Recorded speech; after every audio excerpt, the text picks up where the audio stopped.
Low,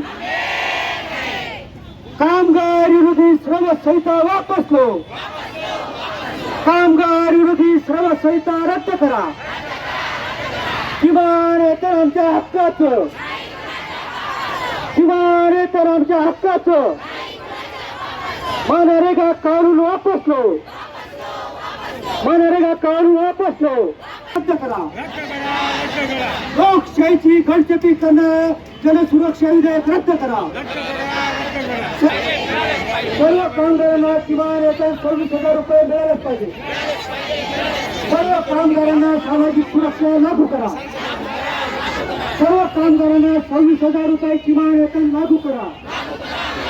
योजना शिवीचा मामला, शिवाशिवीचा मामला, फिरण्या नांगर जातीपातीवर, फिरण्या नांगर जातीपातीवर एक दिलानं लढार. घरात बसून बाकी चलार, घरात बसून भागणार आता रस्त्यावरती चलार. धन्यवाद.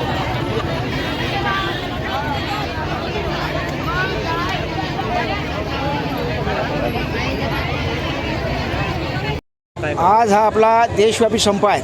हा संप केंद्रीय अकटा कामगार संघटना आहे आणि अखिल भारतीय राज्य सरकारी कर्मचारी महासंघाच्या वतीनं आहे. आपल्या अमरावतीमध्ये संयुक्त कामगार कर्मचारी समन्वय कृती समितीच्या नेतृत्वाखाली हा मोर्चा आहे आणि सरकारी निमसरकारी शिक्षक समन्वयकातर्फे आज या नेतृत्व या समितीचा आम्ही निमंत्रक आहे. DS पवार, सुभाषजी पांडे कॉम्रेड आहे, त्याच्यानंतर आपले चंदूभाऊ भानुवाकडे आहेत.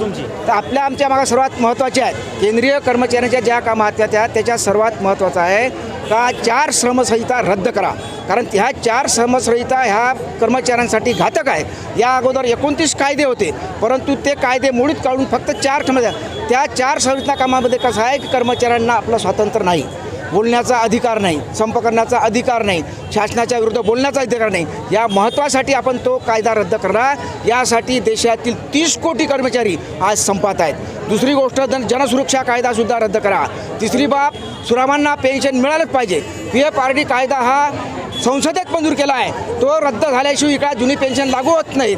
कंत्राटी कामगारांना सेवेत कायम करा, खाजगीकरण रद्द करा. या अशा शेतकरी शेतकऱ्यांना कामगारांना त्यांचा न्याय द्या. जे किमान वेतन 26,000 द्या. ह्या अनेक मागण्या घेऊन आम्ही आज या संप करत आहोत. महाराष्ट्रात सुद्धा 17 लाख कर्मचारी या संपाला पाठिंबा देत आहे. शासनानं आम्ही या ठिकाणी सर्वात महत्त्वाचा कायदे जे आहेत 3 कायदे ते रद्द करायला पाहिजे. PFRD कायदा रद्द करायला पाहिजे आणि जी आता मनरेगाची जी आता कायदा केला आहे तो श्रीरामचा तो सुद्धा रद्द केला आहे. कामगार विरोधी हे शासन आहे. भांडवल धार्जिण्या जे हे निर्णय घेत आहे म्हणून हा कर्मचाऱ्यांचा आक्रोश आहे आणि या आक्रोशामुळे आज आपण सर्व देशातील कर्मचारी संपावर उतरले आहे. बँक संयुक्त किसान मोर्चा आहे, किसान मोर्चा सुद्धा आहे, मागण्यासुद्धा आणि त्यानंतर रिक्त पदं भरा. त्यानंतर तुम्हाला बाकी जे कर्मचारी आहेत UPSमध्ये जे कर्मचारी आहेत त्यांना पेन्शन लावू करा. किमान वेतन 26,000 करा. अंगणवाडी सेविका आहे, बालवाडी सेविका आहे, शालेय पोषण आहार आहे, आशा वर्कर्स आहेत, यांना